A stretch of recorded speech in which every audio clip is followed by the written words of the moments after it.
No worries. No, it's fine. Stop. It's hard now. Oh, sorry. Yeah. There you go. Would you like your coat in case you get Oh, cold? no, Are I'm you fine. Okay. I brought mine in. It's a little chilly.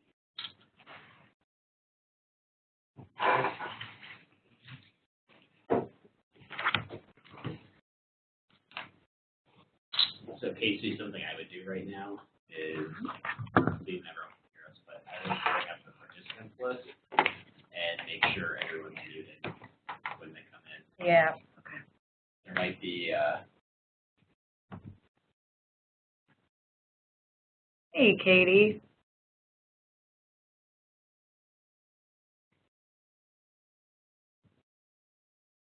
somewhere there's an option to just mute on entry. I don't know where it is. That's our option. Stop sharing the screen. I'm pretty sure I can find it from there. Then go to participant on the, sorry. Go to Oh, that participant. thank you. Sorry. Mute on entry. Excellent. Don't want to hear what anyone has to say. Well, normally they log in and say hi. Yeah, I mean, you can unmute them now, but then Right. it requires them to like remute themselves later. Okay. We're not muted. Maybe I'll be back in a second. Okay.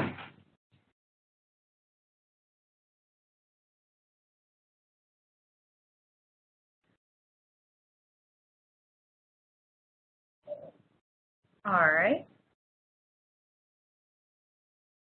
Hi, Lisa.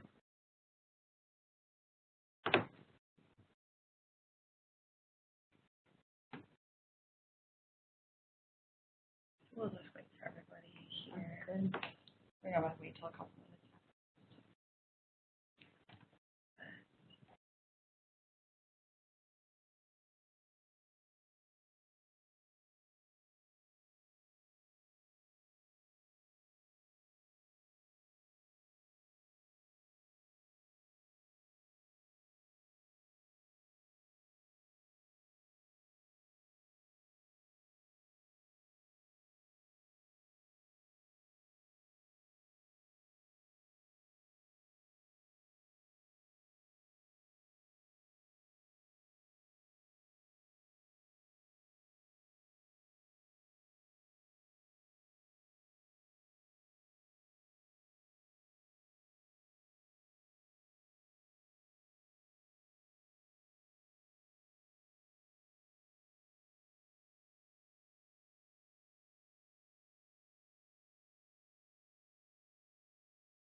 Welcome, everyone. We will just wait a few more minutes. Everyone's muted automatically when you come on, so you don't need to bother with muting your own microphone. If you have questions or anything, you can go ahead and use the chat function, which you can see on the upper right-hand corner. So go ahead and use the chat function to connect with us and to answer questions, but we'll give a few more minutes for everyone to get on the call before we get started.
All right, everybody, we'll get started. We're a few minutes in. So right here we have Kristen Runge, who will be joining us today. And she is the Mass Communication and Marketing Researcher at the Center for Community and Economic Development at UW Extension. And so she works to develop research and education-based approaches to assist organizations in digital marketing, communication, and branding in order to support their missions. So for example, one brand that we have that we use here is the Stop Aquatic Hitchhiker brand that I'm sure everyone here is familiar with. And so she'll kind of be giving us a different perspective and an outside perspective, so it wouldn't just be AIS focused, which we're all so used to hearing, but she'll give us examples in order to give us a fresh perspective on how others use brands and how they are developed and how they are useful. And so I mentioned this once, but everyone's automatically muted as soon as they sign in, so you don't need to putz with that. But that also means that we can't hear you, so if you have a question or a comment or you can't hear or anything like that, go ahead and send questions through the chat function, and we will go ahead and make sure to pause and answer those as the presentation goes on. So just remember chat function, and then we are good to go. Kristen? All right, thank you very much, Casey. It's good to be here today. And I'm going to spend the next 30 or 40 minutes going over the difference between branding and marketing, kind of branding and marketing 101. And if you're looking at your screen right now, you'll notice that it says nonprofit marketing and branding. And if you're really thinking about that, you're thinking, wow, we're not really a nonprofit. We're more like a governmental entity, or we are a civic organization, or we don't really fit that role necessarily in the same way that a charity would, like Red Cross or the American Cancer Society. And that's certainly true, but I find that in my work, a lot of the similarities between how a good, strong national nonprofit markets itself and a large governmental organization markets itself or brands itself are far more similar than they are in other situations. And so we'll really look at this model. It's a well-developed literature. And what I'm reporting to you today is not my own work, but really a literature review of some of the pieces I've been looking at recently that I'm finding particularly useful, and hopefully you'll find them to be useful as well. But at any point in time today, if you have a question, please throw it up there in the chat, and we will, when we have a chance, I'll give you an answer. So going to slide number 2. I can get this slide. Whoops, there we go. Our agenda today, I'm going to talk briefly about the definition of marketing and branding, and I'm going to explain maybe why we might want to, in particular, brand. DNR is very experienced in marketing and putting out communication messages involving behavior and change, and so I want to explore a little bit about branding and how that is related to marketing and might be useful to the work that you all are doing. Then we'll go over 8 building blocks for nonprofit brands, and then talk about something called a nonprofit brand idea, which is a way of envisioning how external stakeholders may perceive or the yardsticks they may use to measure a nonprofit or a governmental brand. So with that, let's get started.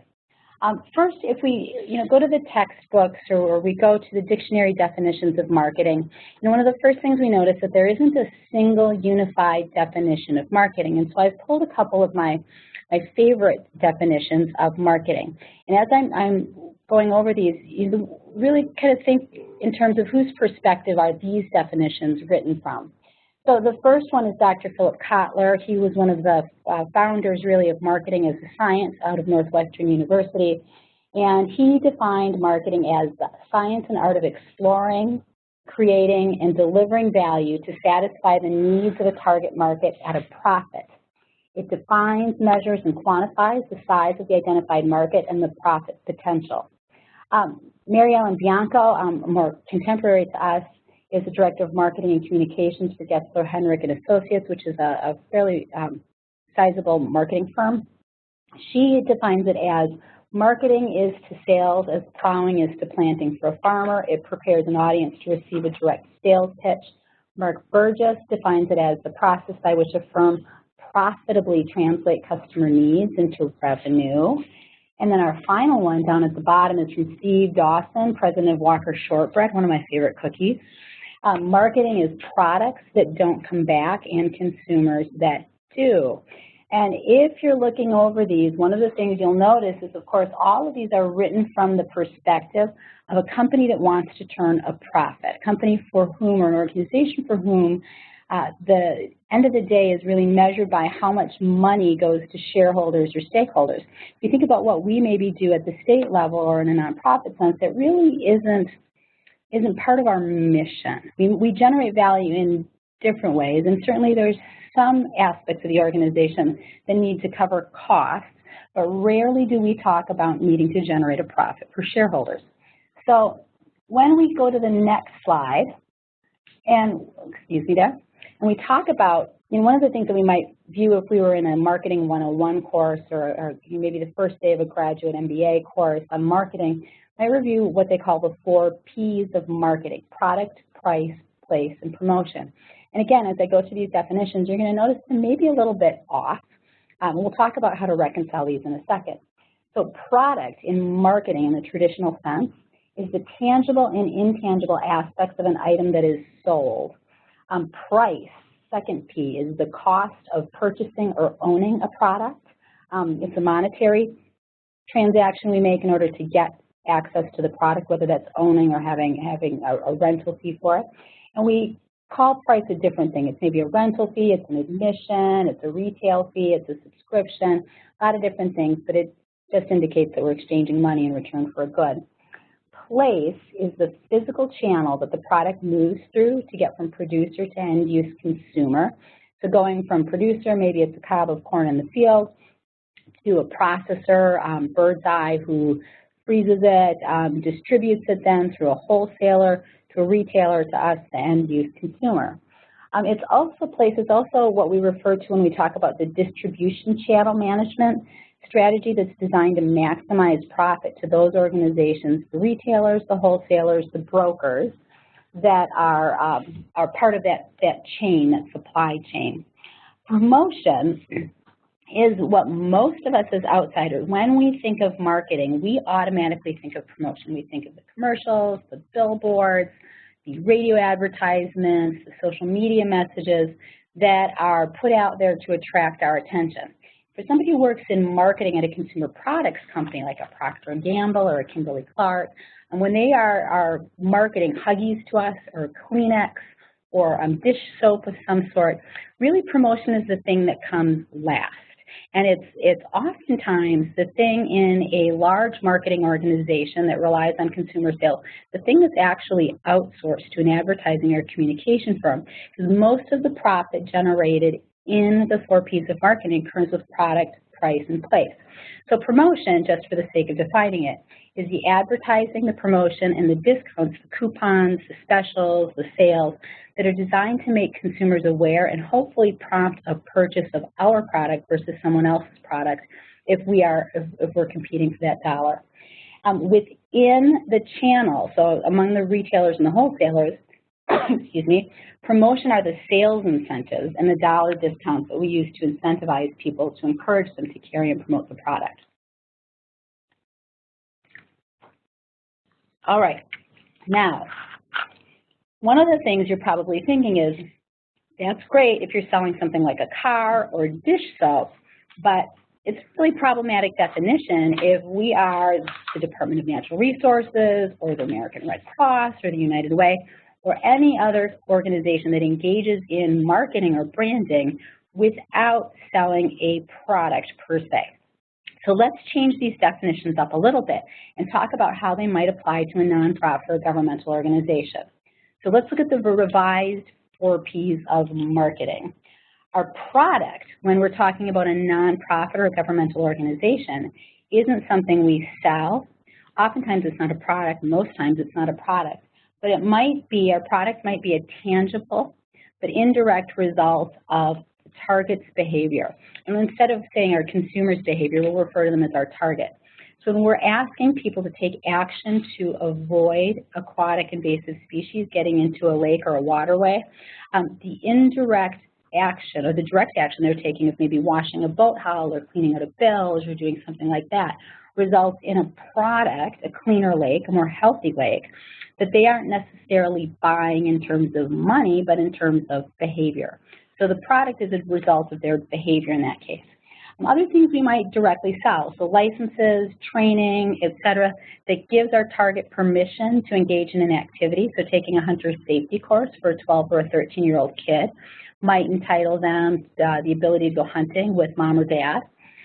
Physical spaces worthy of patronage, another type of product that we might be thinking of. So an admission fee to Devils Lake State Park, or taking the time to drive to a state natural area, all ways that we can envision our product.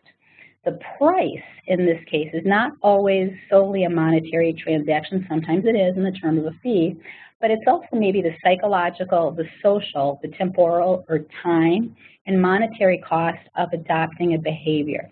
So if we're asking, for example, somebody to wash their boat off or to clean their bilge, it's the time it takes to do that. It might be the social cost that it takes to do that. Maybe they're pulling out of the lake and they've got 4 or 5 other people. They want to get this done right away, but the rest of the folks that they went boating with that day want to go on to a restaurant. And so there's a little bit of a social transaction that's going on. And the psychological payoff that they get from it, or the psychological cost of learning how to do something properly in order to engage in a behavior that we want them to engage in. Price can also be a monetary association, of course, so the fee, admission, or the requirements necessary to get permission to fish, hunt, camp, boat, whatever it is that the target wants to engage in. The place, in our case, in the case of most nonprofits, are the physical spaces that are associated with the product or the behavior, or the people and the places who will deliver the education and the services that we are providing. So it's not only personnel who work for the organization, but personnel who are associated with the organization and sell products on our behalf or on their behalf. So think of Sauk City, the Ace hardware store, is a popular place for people to go for fishing licenses or hunting licenses, forms of that sort. So not part of the organization itself, ancillary to the organization, but certainly a partner in what they deliver. And finally, promotion for a nonprofit is advertising, promotion, and discounts designed to make the targets aware and prompt patronage or prompt the behavior that we want them to engage in. And also, we don't normally think of sales incentives, advertising, and promotion in nonprofits, but certainly we do have forms of sales incentives. Buying an annual sticker instead of daily stickers is certainly getting a discount on admission to state parks, for example. Designed to highlight the product or the behavior and its desirability and encourage members of the distribution channel to carry or promote the product.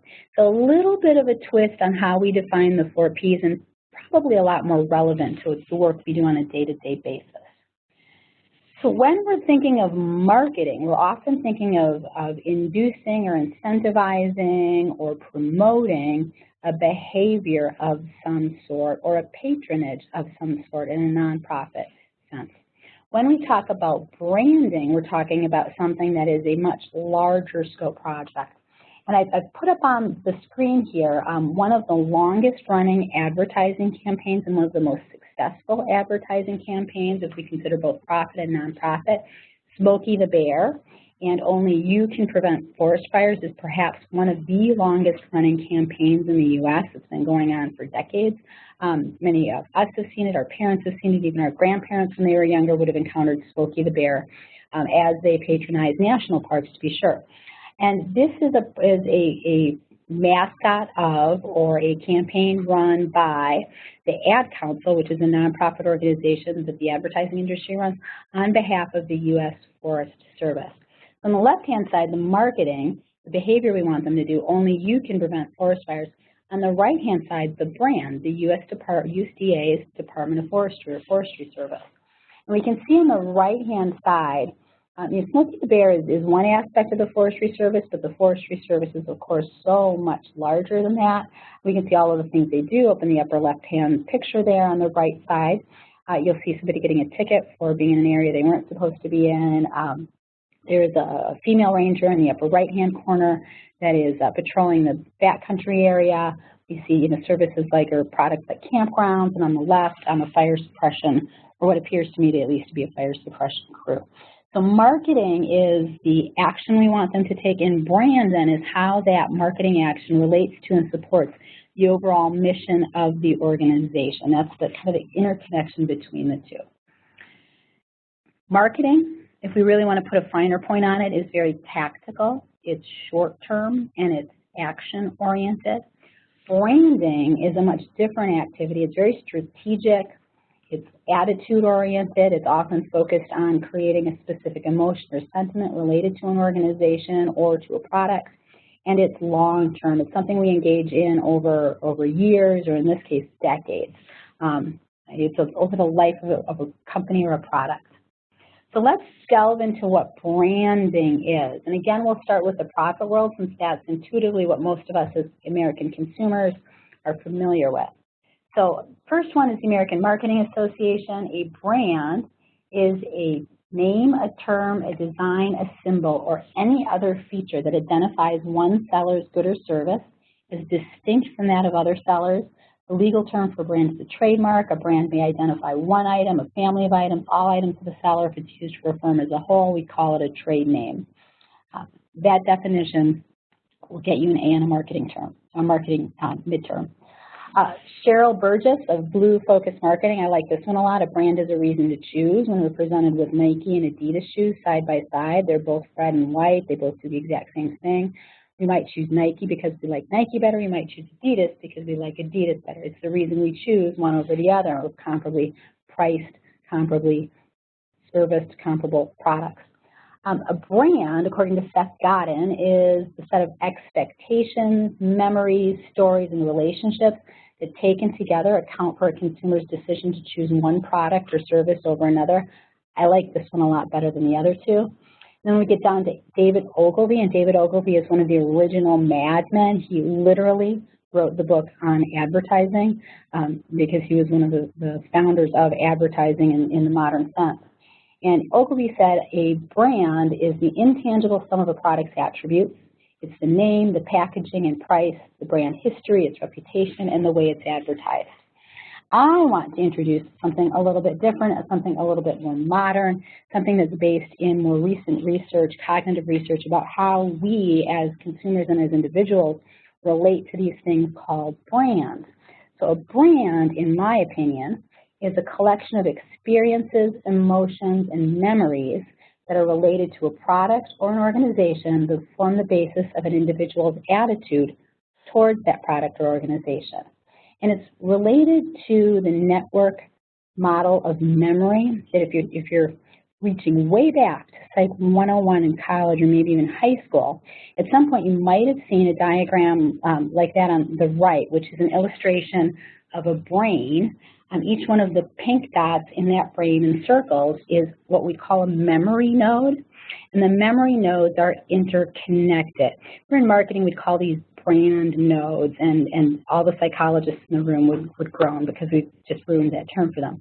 But a brand node or a memory node is every time we think of a particular product or brand, all of the associations and memories we have in our minds of every time we've used or encountered that brand or its advertising or its communication light up and connect to one another. We actually can see, if we could put people through a functional MRI, we could say Coca-Cola, and we could see that network light up in their brain and say, ah, there are the physical locations within this person's brain that the brand Coca-Cola lives.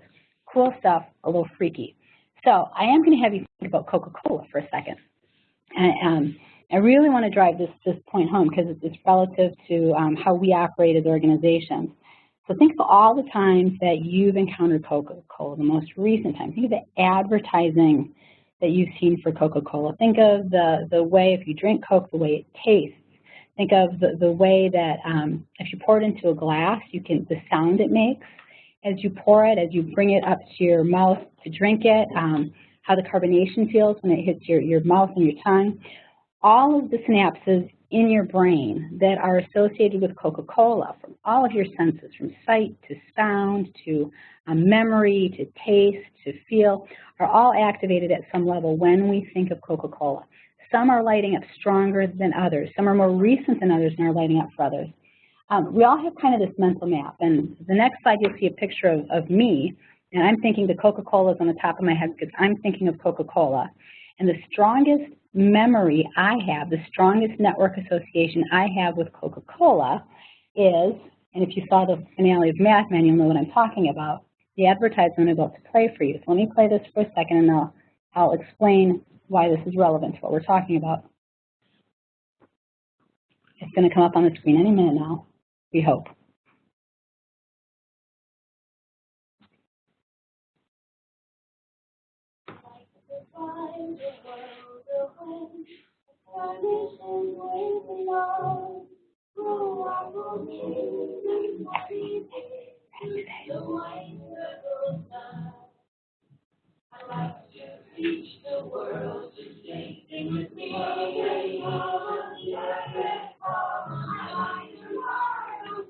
right, I'm going to stop it there for a second. I was born in 1970. You're going to get a little bit of personal information about me, but you'll always remember what a brand memory is after this.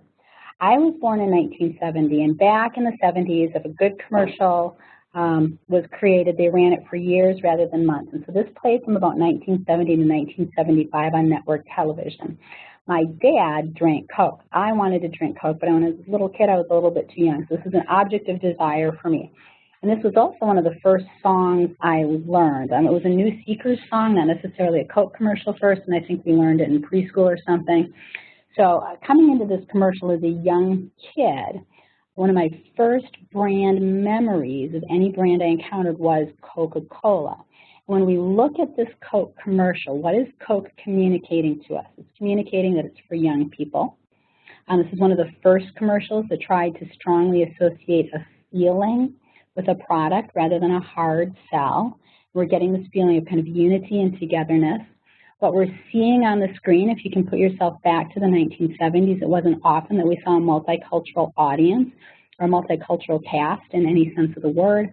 If we did, it was very rare. It might be one or two token people who are not white.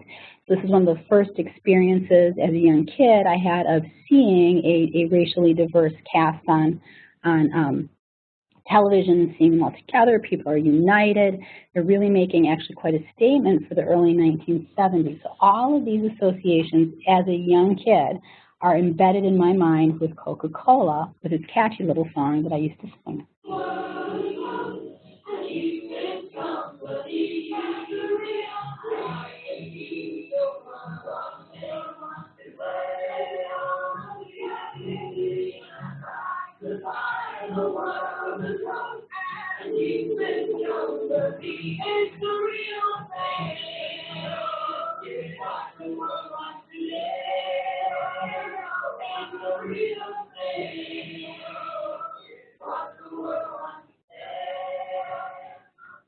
All right, and if you can see over on the side there, Mad Men is about to come up on the screen next. So we'll, just current tab, please. There we go. All right. So good brands, once they create this network association, repeat it again and again and again, because if they've got a good connection with a consumer, with a target, they really want to emphasize and strengthen that connection. After all, we're talking about memory nodes, and just like learning something in school, the more we repeat something, the more we hear about it, the more we interact with whatever that memory is, the stronger the association becomes. So in 1976, Coke launched this commercial. Guess what song they're going to sing?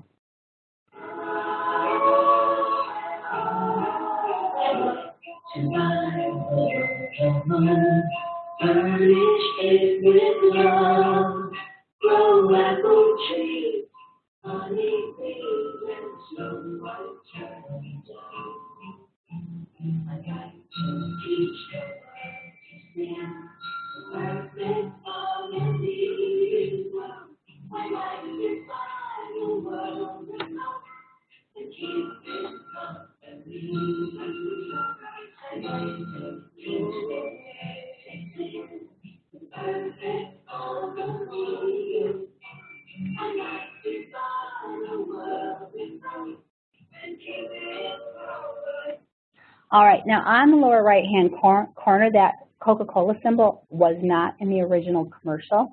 They've replaced here the Coca-Cola bottles with what? Candles.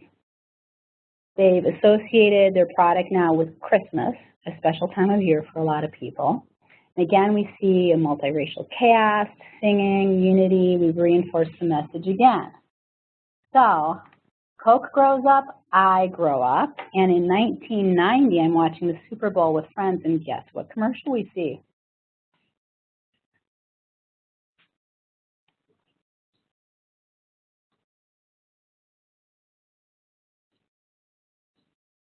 This is the original cast.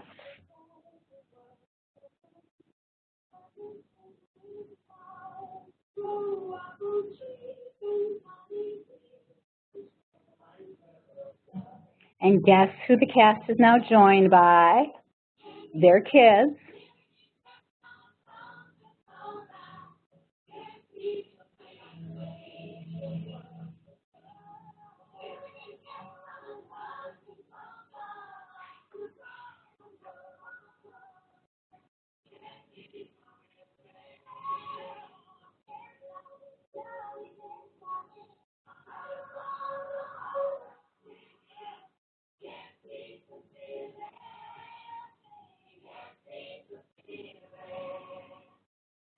All right. You know a little bit about my obsession with Coke right now. It gets worse. There we go. I hit the right one. There we go. All right. So what happened next is in 2000, well, about 10 years later, actually 7 years later, 1997, the lady that I'm pointing to in this picture, my niece Amber, comes to visit me when I'm living in Atlanta. You can see where this is headed. So I take her to the old World of Coke building, and we go through a montage of commercials. I've just had a baby. The baby's 6 months old. I'm sitting there with my 6-month-old daughter and my niece, and this commercial comes on, this series of commercials. Literally, I'm weeping in Coca-Cola, in World of Coca-Cola. About 10 years later, I now have a son in addition to my daughter, and he says to us one day, I'd like to go, he's heard this story about Coke many times, I'd like to go try soda from all over the world. So we take a spring break trip to Atlanta. We're living in Wisconsin at this time, and we go to World of Coke. So I've made this emotional connection with something that costs $1.50 in a machine that really hits home in a lot of very bizarre ways. But we make these connections with brands. And if you were to map my entire memory network, among the things that you see the stronger associations, if you're going back to the 70s, the Mean Joe Green commercial, which they replicated both on the Family Guy and I forget which Super Bowl it was, Tony, I'm going to butcher his last name, Palomalau. You can see Santa, New Coke. We used to buy and wear Coke merchandise in the 80s and the 90s, including Coke watches. And I have a loose connection between Coca-Cola and taco cheese because the two taste very good together. Crazy thing. That's a memory node for a brand, and each one of us has these. Think of the major brands that we encounter in life. Coca-Cola, McDonald's, Nike shoes. All of these have these network associations with them. But we're lucky at the DNR because you got something a lot better than a soda. And I spent 2 summers selling tickets at the ticket booth at Devil's Lake State Park on the North Shore. If you're looking at this picture, you recognize it at Devil's Lake State Park. If you've been there a lot, you're about to have the aha moment where you realize that this isn't taken from the east or the west bluff, but from the south bluff, which there are no trails on, kind of hard to get to. I did not take this picture. Yenti Eilertson, who lives in Merrimack and is a very talented photographer, took this last summer, and she also used to work with me at Devil's Lake State Park. And one of the things, if you've been to a state park or you've been to a DNR property and you work in that capacity, or maybe this is true for you yourself, is that we know that the emotional connections that individuals have made to these properties are stronger than associations and places and emotions that they've made to many other places, sometimes including their own homes and the houses they grew up in. And in the story I often tell when I'm at Devil's Lake State Park with friends is how strong these connections can be. I was working the booth on the North Shore, and this would have been probably 1990, and we had a family, a mother and a father and their daughter, who was about 19 years old, and they arrived there and they had a sapling tree and a container, and it turned out their son had been killed at Devil's Lake the year earlier, and they had waited until the spring of that year, summer of that year, to come back and visit, and they were looking to plant a tree in his honor and to scatter his ashes there. And if you know the regulations, you can imagine the conversation that ensued with the park superintendent. But and it all worked out well. But they were able to memorialize them in a environmentally sensitive way. But you know, these moments that we have at these places are pretty significant in the lives of people. So that brand, when we talk about the DNR brand, that brand is a pretty important touchstone. It's a pretty important love mark for a lot of people in their lives. And it's a heck of a lot better than our association with Coca-Cola. So let's review that definition again. So a brand is a collection of experiences, emotions, and memories related to a product or an organization that forms the basis of an individual's attitude towards that product or that organization. It's a psychological construct. The brand means something a little bit different to every person that encounters it because it is highly personal, especially when somebody really likes that brand and has really personalized that brand. And then for us, as kind of stewards of the brand, brand management really becomes the process of managing those psychological associations that individuals have with the brand. This is really a relatively new understanding that we have of how brands work. If you were in a college classroom 15 or 20 years ago, they might not have talked this way. We know, honestly, through functional MRI, that this idea that we have these brand nodes, these memory networks around brands, has really become much more concrete. So going back to Coke as our example, and I use it because their recent advertising is a really phenomenal kind of example. They've always done advertising well. They've always hit it out of the ballpark for the most part. But recently they've really identified with that idea that brand is a feeling, oftentimes an emotional connection. And the PowerPoint for this, I assume, we'll send out afterwards. Each one of these contains a link that if you click on it, you'll be able to go to a different way that they're expressing this in recent years, 2 commercials and then 3 commercials and then a sales promotion. But let's just take a look at this quick to hammer the point home, and then we'll move on how feeling and emotion towards the brand is really expressed in a modern way.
All right.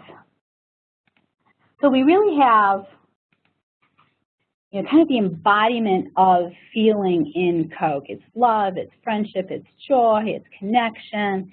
It's all of these things encapsulated in a product. And again, think of the way they started that commercial, because our memory of the brand is not just the advertising, but it's actually the physical sensation, in this case of Coca-Cola, which is the sound, the fizz, the feeling, the taste. So that's what the sound of the ice even clinking in the glass. So that's when we talk about brand, we're talking about this really big concept. Again, just to go back, marketing versus brand. Marketing is tactical, it's action-oriented, it's short-term. It's the necessary things that we do, and we do it well, in order to get our targets to behave and patronize in the way that we need them to behave and patronize in order to make the whole system work. Brand, on the other hand, is strategic, it's attitude-oriented, and it's long-term. And when good marketing and good brand align, one supports the other. All of the marketing messages, all of the marketing campaigns, all of the things that we say and do when we communicate support the idea of what our brand is. It reinforces those core values. So when Coca-Cola goes out there and advertise, and they say we're about feelings, they think about what feelings are we trying to generate: happiness, connection, friendship, acceptance, excitement. All of these feelings are searching in each advertisement. You can really see this. Where is the feeling? Which is the emotion that we're connecting to the product here? So marketing versus brand. When I was I put into Google Wisconsin DNR, and then I hit images, and here's some of the first images that came up. We have Devils Lake State Park, Interstate State Park. It's got my Peninsula State Park, and then I think it's the old sign from Blue Mounds. I don't believe that's still currently the sign. And when we look at this as an expression of brand, Coca-Cola has the wave, the distinctive Coke script, Coca-Cola script, and then the Coke block lettering, and the red color, which is a Pantone color that they've actually patented. Excuse me. when we look at it, we can see kind of a similar consistency of image across state park DNR properties, which for a lot of folks is really the single largest, most obvious public space for the DNR, even though there's so much more that's done. This is with Coca-Cola, there's so much more that's done than just Coke. There's all the different brands, plus the majority of people that work for Coca-Cola either drive a truck, or they maybe work with distribution, or they formulate products. And the public base that you and I have is the soda. Just like that, the organization is much more complex than the public space. So when we look at it, we can kind of see a couple of things that we all have stonework around the sign. One side is always higher than the other. In some cases, when the lettering works, we're able to put the little slant there. A real consistency and beauty of design there. When we look at the properties, we've got Devil's Lake State Park on the left-hand side, Peninsula State Park on the right-hand side, and I believe it's Wyalusing, or Peninsula in the middle and Wyalusing on the right-hand side. We see kind of the common Civilian Conservation Corps stonework. There's a similar look to everything. And if we're really careful, and we don't have a lot of examples of this on this slide, but if we really looked on that line, we could see it. A lot of times the signage is the brass plaque embedded in a stone of some sort. That's really common. If you look closely at the picture in Peninsula State Park in the middle, you can see the education piece, the information piece about what you're viewing over that lookout spot. It has a consistent look across all the parks. And then when we're looking at Wyalusing State Park, of course, it's got that beautiful natural pathway, which seems to be a signature of the state parks as well. That kind of consistency of experience, that consistency of look, all elements of a good brand that sometimes happen organically in organizations, sometimes as a result of, in Coke's case, intention and probably a lot of committee meetings over the past many decades. I mean, when I Googled Wisconsin DNR Ranger, the pictures that came up were almost exclusively of rangers interacting with park guests and visitors. And on the right-hand side, I could have done an entire slideshow presentation on visitors posing with their park rangers. I think the first and second pictures here might be publicity photos, but there is like this entire genre of people who have biked, hiked, or camped and have grabbed a park ranger or park staff member and taken a picture of them, which I thought was really, really interesting. It says a lot. It says a lot. So that's what brand feels like. That's what brand does. But let's talk about maybe why we would want a brand. What's the purpose of this? Peter Walker, the director of the Center at Tufts University, which focuses on nonprofit branding, says a strong brand allows us to acquire more resources and gives us the authority to have more freedom over how we use those resources. I don't know a single organization that wouldn't like to have that as a result of branding. So a strong brand means more resources. Diane Fusilli, who is the former director of the Rockefeller Foundation, and I've hyperlinked the Rockefeller Foundation's website there because if you're not familiar with them, enormous organization, they do some pretty outstanding work and really groundbreaking in terms of how they run their nonprofit. Brand becomes critical when we're seeking to create partnership, when we're seeking other funders, and when we're looking to associate ourselves with people in the field. So that idea of brand can be valuable and it can be very useful and instrumental for an organization, especially one that is, like all Wisconsin agencies, finding itself kind of in a changing environment constantly. If we were in the for-profit industry, any brand manager would say, well, of course, you want to brand and you want to work with brands because it creates value, and that value is something we refer to as brand equity. And brand equity, if we were looking at a for-profit organization like Nike or Starbucks, it's actually a monetary, it's a real value, a monetary value that if we look on their balance sheet, it's the difference between the assets of an organization and the actual value of the organization. So it's the value attached to the brand that is not otherwise explained by assets that are listed on a balance sheet. So it's the value added that goes with the brand. It's the cachet. It's why if we're looking at these two pair of shoes, they're virtually probably the same shoe. They might have been made in the same place.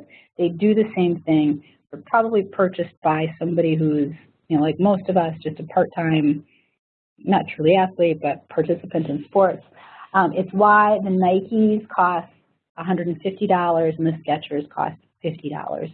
It's the equity in the value in the name Nike that allows Nike to charge a lot more for what it is, even though what it is isn't substantially different from a lower price tennis shoe.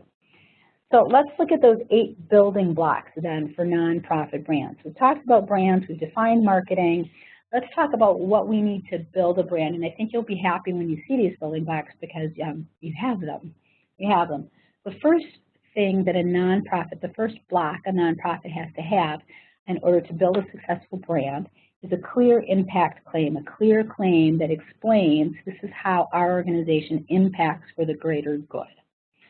Second thing is it needs to have recognized leadership.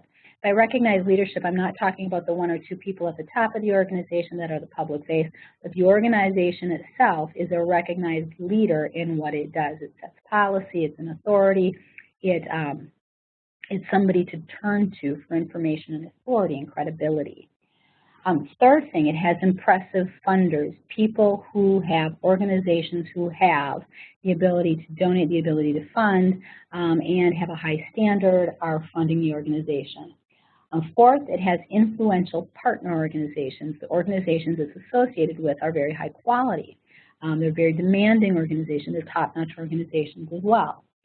It has effective communication with its stakeholders, whether those stakeholders are funders or users of the nonprofit or the beneficiaries of the nonprofit. It's replication. It is replicated, other organizations mimic it. And when we think of how maybe some of the county park systems work, how some of the other organizations in the state have modeled themselves after different DNR structures, we think that, yes, certainly the DNR has that as well. The organizational age, it's not a new organization, it's established, it's perpetual in some sense, it's solid, it will be there in 10, 20, 50, 100 years. And finally, budget size, it's large. It has a large budget because people have gotten behind it. So we've got, you know, DNR is a strong brand, and it has all of the building blocks for a strong nonprofit brand. This really kind of exemplifies, this a list that really describes what the DNR does. So 8 building blocks for nonprofit brands. If we were in a different organization or a new organization, we'd talk about how we might build those. But going forward, when you're talking about branding initiatives and you're talking about marketing initiatives, know that you have these strengths that you can draw on. So once the brand has been identified and articulated, oftentimes nonprofits really use their brand to achieve goals. All right, so we're at 2:50, so I'm going to wrap this up pretty quickly. These are to strengthen identity, articulate long-term social goals, create cohesion, and build capacity. A strong brand informs both internal and external audiences. It provides guidance for internal audience, and for external audiences, it really solidifies the image the brand has in the mind of stakeholders. This last one, I'm going to really go through this as quickly as I can because I know we're going to have a few questions, but an idea is, excuse me, one way that some folks in nonprofit brand research are really looking at in terms of how do external stakeholders evaluate and assess a brand. And they do it through looking at the integrity, the democracy, the ethics, and the affinity an organization has, or that outsiders have for an organization. And I'm not going to go into the last 4 or 5 slides because I do want to save some time. But in the remaining slides, which I think will be distributed after we're done today, there are some examples of this in a couple of videos that hammer this concept home a little bit more. This is something that if you wanted to talk about further, I'd be willing to come back and talk to any individuals that want to really look at how do external stakeholders, visitors, lawmakers, or whatnot evaluate a nonprofit.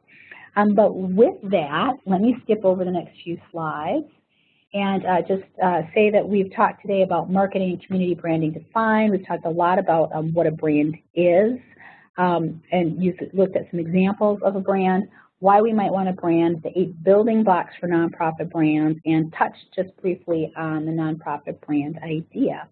And so with that, I'd like to wrap it up and ask if anyone has any questions. And again, you can put the questions on the chat. Otherwise, does anybody that's in the room have a question? Also, feel free to unmute unmute yourself and ask a question, since we're done with the presentation. But I have a question. All right. So I think when I look at what we work with Stop Aquatic Hitchhikers and Attitude, even when I think like Smokey the Bear, can a marketing campaign also be a brand? Because when I think of Smokey the Bear, I have connections of this fuzzy teddy bear telling me to be a steward of my resources, and I guess I have other experiences with Smokey the Bear or Stop Aquatic Hitchhikers outside of that like direct call. Yeah. I think if the marketing campaign, and Smokey is a great example because he is that logo, he is that image, and Smokey the Bear appears in every advertisement that has been run for that particular campaign since I want to say it was the 1940s, early 50s when it originated. So if you have that, one of the elements of the brand is of course the logo, a consistent typeface.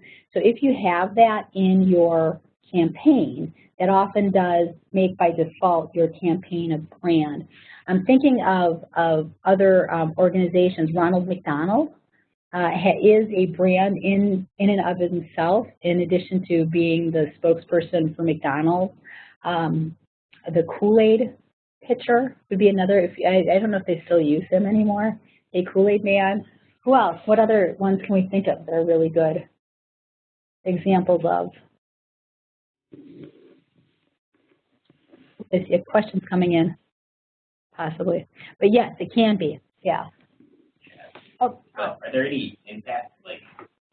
Are there any impacts of having something that's both a brand and a campaign? Does it get confusing for people, or does it? If people remember it, like you've met your goal? If people remember it, you've met your goal.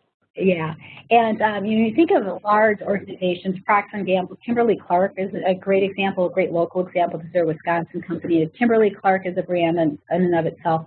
And then there's Huggies, there's Kleenex, there's Depends, there's all their individual brands. One of the things that if you have sub-brands like that, like in aquatic, invasive species, Stop Aquatic, yeah, thank you very much, is that they become franchisable, if that's a word I can coin, where you could take that, develop the campaign, and then, I hate to say sell it. You could sell it to Michigan. You could sell it to Minnesota because it's become a brand and it's become its own entity. It has its own history. That's one of the advantages for developing those brands within the larger brand family.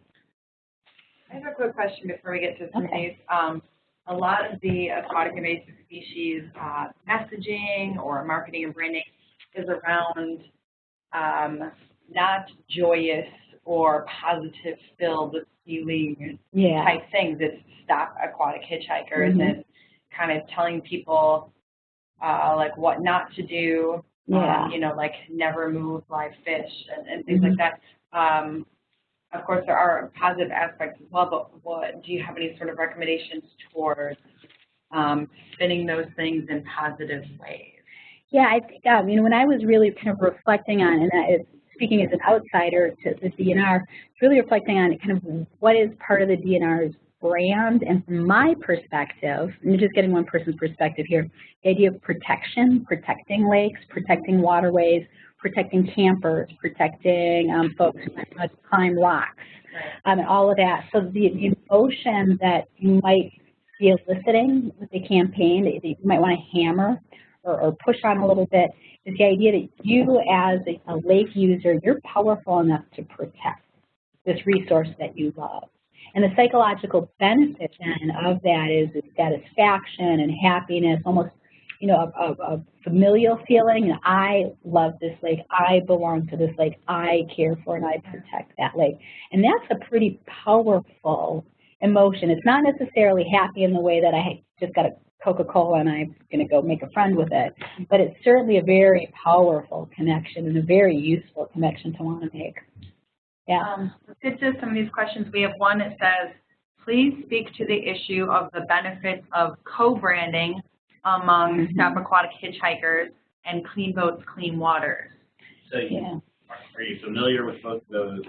I'm nominally familiar, but I can talk to the benefits of co-branding in general. Yeah, so co-branding leverages resources, and it's often happens in a couple of different ways. If you're an organization with limited resources, limited time, limited money, limited ability to reach out, Co-branding allows you to extend the reach of your campaign or your brand to the customers, the consumers, the stakeholders of other organizations. So that's the first strong advantage of co-branding. The second time we co-brand, and even if we have a strong brand, we have unlimited resources, is because we can see that there is some overlap between the efforts of organizations, and that the synergy between combining the two is going to be much stronger than any one organization, even with unlimited resources, can achieve on their own. So think of all of the times that we've seen in the profit world, co-branding, where you might, just thinking of buy a car that has a brand name stereo that's included in it. The two are working together. You might buy a computer system, a Dell computer that has a Microsoft operating platform. So the two often typically work together. So it's extending the reach and then also achieving a greater synergy than we're able to do on our own. We have another question. A lot of your building blocks highlight the benefits of the age of a brand. Any tips for newer brands or in developing your brand? Yeah. So, I'd certainly say, and you're using the DNR as an example, the age of a brand, a long-established brand always has a fairly well-established advantage. It survived for a reason and thrived for a reason. A newer brand can piggyback onto an existing brand in order to use that.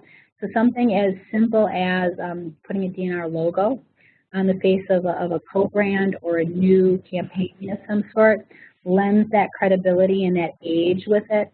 If we are looking at developing a brand new brand that is not visibly associated with an existing brand, then the first thing to do is plan a strong, aggressive campaign kickoff and start for it. And really that launch period, that first launch period varies, whether it's a month or 6 months or a year or 2 years.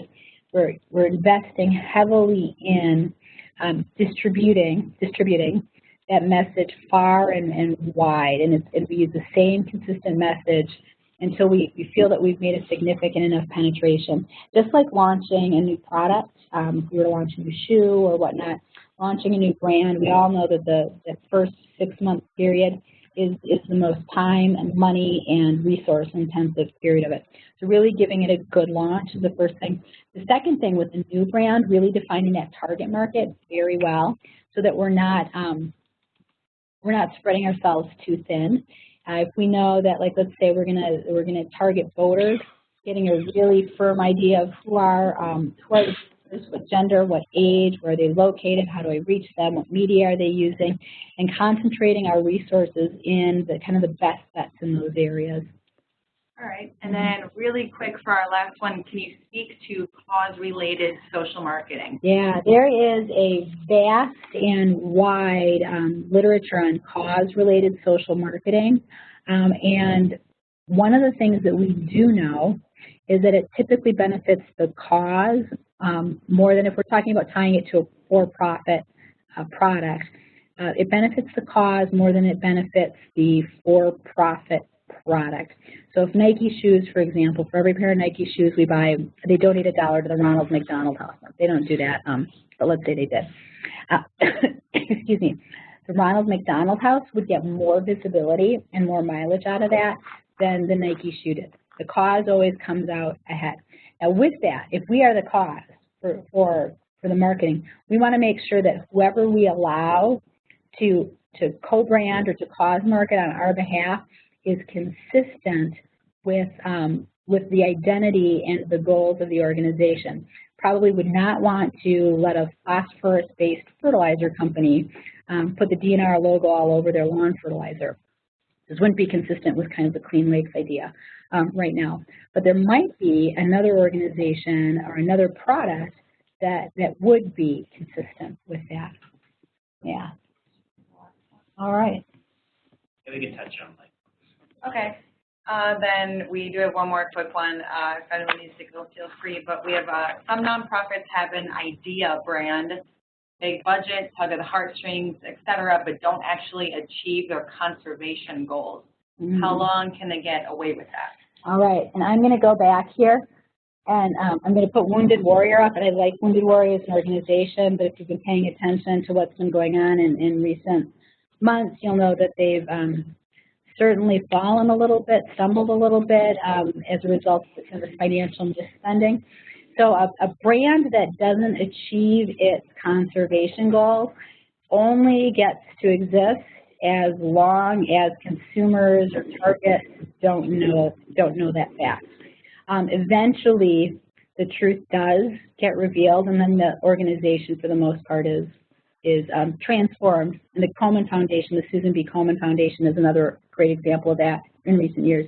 An unfortunate example, both of them have started out good. They both did great work. They both might find their way back to their feet again, but only exists as long as consumers are not aware of that. So, yeah. Any other questions? No? I think we have one more comment that you might not need to comment on. But just in case folks didn't see it, Doug Jensen from Minnesota Sea Grant just wanted to mention about the Stop Aquatic Hitchhikers program, brand, is that it's based on a stop sign, which is a socially accepted message, and that a lot of survey research has suggested that less than 1 to 3% of people actually see the Stop Aquatic Hitchhikers brand is negative, and 9 out of 10 people exposed to it know what it, 9 out of 10 people that have not seen it before that are then exposed to it know what it means. So I think we're really lucky to have the Stop Aquatic Hitchhikers brand as a tool we could use as it's both positive and people know what it means without previous exposure. Yeah, and I will just make one comment on that. Stop is not necessarily a negative association that we make. In this case, like I say, I would bet that it's enacting some sort of protective impulse in people, and that in itself is incredibly positive. It's a great brand. It's a great brand. I should have been clear about not necessarily that message, but maybe us as educators and less the brands that we use, using kind of maybe shaming people into cleaning their boats or something like that, not necessarily the brands. I should have been more specific with that. Yeah. It's a great work. Yeah. All right. All right. If we don't have any more questions, I want to thank Kristen for being here and thank everyone for coming to the spring webinar. We'll get word out again about the next ones coming up, which won't probably take place until fall, I'm assuming. Yeah, I guess that we have the AIS coordinators meeting coming up later this month, so we'll see everyone there. It should be an awesome meeting. Casey's helped planning it, so if it's as awesome as this webinar, it's going to be a great 2 days. But yeah, we probably won't have another AIS webinar until at least July, after things have already been implemented for the field season. So hopefully everyone registered for the coordinators meeting. If you didn't, you can still go ahead and do that. And I hope everyone enjoys the outdoor sauna at the hotel you will be staying at. So, but yeah, otherwise, thank you so much, everyone, for coming, and we'll see you soon. And thanks, Kristen. You're welcome. Thanks for inviting me.